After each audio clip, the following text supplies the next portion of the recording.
রাদিয়াল্লাহু তাআলা আনহুকে দেখে হযরত ওমর একদিন বলছিলেন, খাব্বাব তোমার পিঠে এত গর্ত কেন? এত গর্তওয়ালা পিঠ আর এত চিকুন কোমর আমি তো জীবনেও দেখিনি। হযরতে খাব্বাব বলেছেন, ওমর জানো না, ইসলাম কবুল করার অপরাধে, কালেমা পড়ার অপরাধে কাফির বেঈমানেরা আমাকে মারধর করেছে। যখন আমি তাদের মারে কালেমা ছাড়ি নাই, তখন আগুন জ্বালায়া আগুনের আংটার উপরে, আংটা আগুনের উপরে আমাকে চিৎ করে শোয়ায়া, আমি যেন নড়াচড়া করতে না পারি সেজন্য আমার বুকের উপরে পাথর চাপা দিয়া রেখেছে।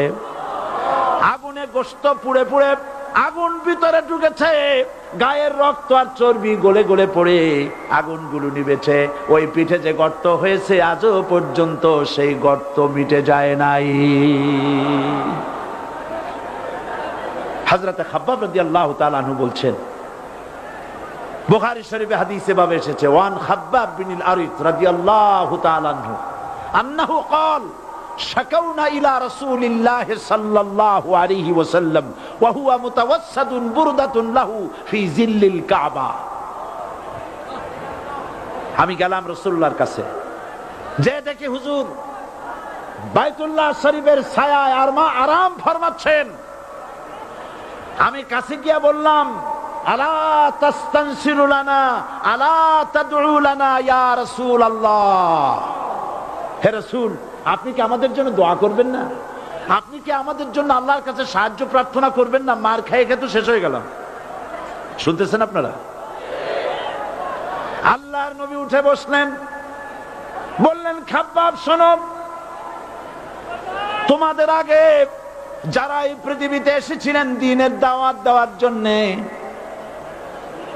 সমকালীন রাষ্ট্র শক্তি তাদেরকে ধরতো, ফায়ুখাজুর রাজুলু ফায়ুহফারু লাহু ফিল আরদ, তার জন্য তারে ধরে নিয়া মাটির মধ্যে গর্ত করত, ফায়ুজআলু ফিহা, এরপরে সেই গর্তের ভিতরে তাকে কোমর পর্যন্ত গেড়ে দিত।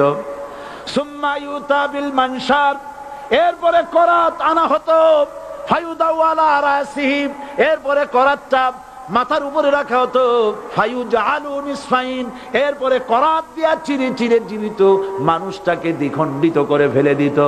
মা ইয়াসুদ্দুহু যালিকা আন দীনি, এত কষ্ট দেওয়ার পরেও, এত জুলুম করার পরেও দ্বীনের দায়ীদেরকে এক চুল পরিমাণ আল্লাহর রাস্তা থেকে তারা সরাই দিতে পারে নাই। ওয়াল্লাহি, ও খাব্বাব, আমি আমার আল্লাহর নামে কসম করি। মুসলমান কে কসম করতেছে? আল্লাহ রাসূল। আমি আমার আল্লাহর নামে কসম করি, ওয়াল্লাহি লা ইউতাম্মান্নাল্লাহু হাযাল আমর হাত্তা ইয়াসির রাকিবু মিন সানা ইলা হাযরামাউত।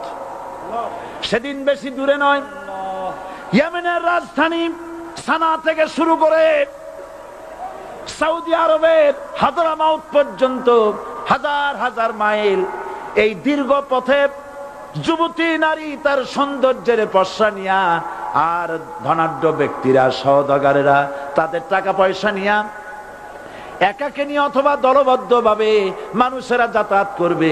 লা ইয়াখাফু ইল্লাল্লাহ, মানুষের মনের মধ্যে কোনো ভয় থাকবে না।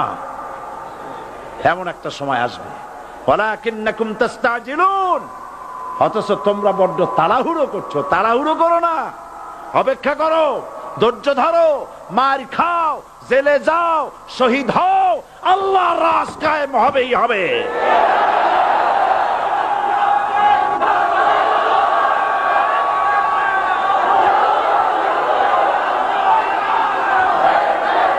বিল্ডিং থেকে শিক্ষা গ্রহণ করুন, বিল্ডিং, ইমারত, দালান থেকে শিক্ষা গ্রহণ করুন। এই যেটা দালান আছে না পাশে, দেখতে পাচ্ছেন, এই দালান কি দিয়ে তৈরি করা হয়েছে বলেন?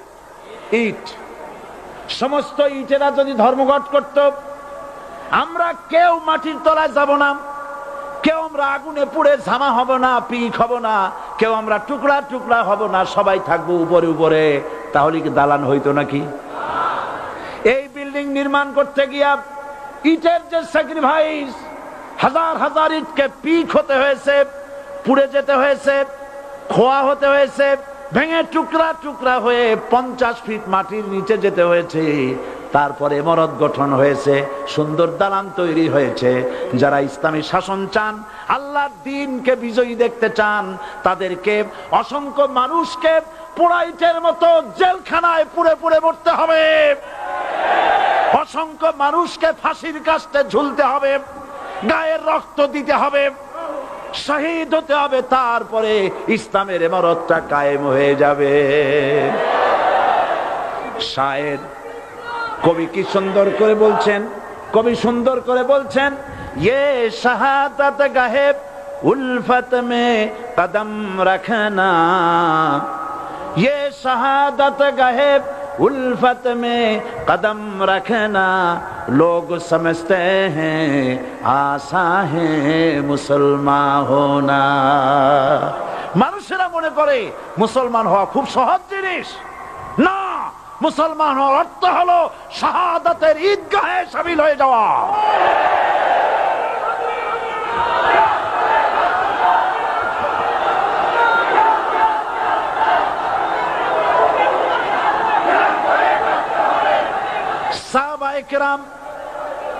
সাহাবায়ে কেরাম মার খেলেন, এবার স্বয়ং আল্লাহর নবীর গায়ে হাত তুলল। আবু জাহেল এসে হুজুরকে মারলেন, গলায় চাদর দিয়া এমন জোরে টান মেরেছে, রাসূলুল্লাহ পড়ে গিয়েছেন।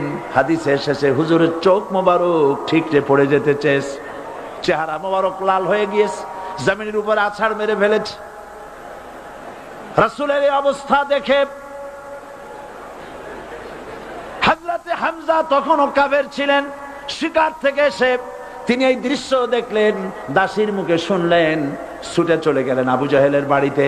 যায় বলে, আবু জাহেল রে, তুই মুহাম্মদ সাল্লাল্লাহু আলাইহি ওয়াসাল্লাম মেরেছিস, বল কেন মারলি? এমন ভালো মানুষ তো জীবনেও চোখে দেখি নাই, যিনি কোনো মিথ্যা কথা বলেন না, ভালো ভালো কথা বলেন, এক আল্লাহর গোলামি করার জন্য বলেন। এই সব ভালো কথা বলার জন্যই তুই তারে মারলি নাকি? আরে আবু জাহেল, তুই কি মনে করেছিস মুহাম্মদ সাল্লাল্লাহু আলাইহি ওয়াসাল্লাম তার পিতা আব্দুল্লাহ মারা গেছে বলে মুহাম্মদ সাল্লাল্লাহু